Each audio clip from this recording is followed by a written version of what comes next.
Hari ibihe bigeze muri bitatu ugomba kuzitwaramo kigabo, ugahagarara ugashikama, ukaba umuntu w'umugabo, ukagaragaza imbaraga zidasanzwe mu buryo bwo guharanira icyubahiro cyawe ndetse kugira ngo hatagira ugucishamo ijisho. Igihe cya mbere, igihe wumva yuko uri kwirengagizwa na buri umwe cyangwa se n'abantu batandukanye, ukabona ntibatakwitayeho, bataguha agaciro, ntuzigere ubagerageza ngo uhirwe ubahendahenda kugira ngo bongere babe bagukunda cyangwa se baguha agaciro bakwambuye. Ibi ngibi impamvu yabyo ni uko abo ngabo batekereza ko uri kubavuna mu mitwe yabo. Ibi ngibi iyo wabibonye gutya, nta n'umwe wigera guha agaciro uko byagenda kose, ntawamenya buryo ki ubitayeho ndetse ntibanaguha agaciro wifuza kuba wababonaho.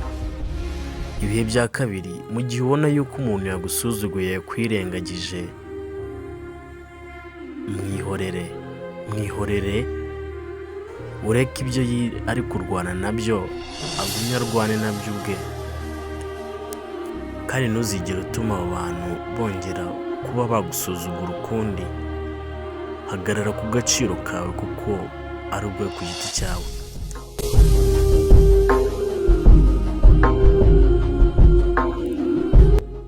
Ujye ugerageza kwiyubaha kuko nicyo gisubizo cya nyacyo, cyangwa se niko kwigarurira abo bantu uba ushaka ko bakubaha. Nutabikora gutyo, ntawe uzigera guha agaciro. Icya gatatu, nimba buri umwe atangiye kugenda kwirengagiza cyangwa se aguhunga, akujugunya kure, iga kubareka bagende, iga kubareka bagumye mu byabo. Ntuzigere ubahendahenda, nta guhendahenda habe na mba, kuko uko ugenda ubahendahenda, agasuzuguro niko kazarushaho kuba kenshi. Nta mpamvu yo kubiruka inyuma,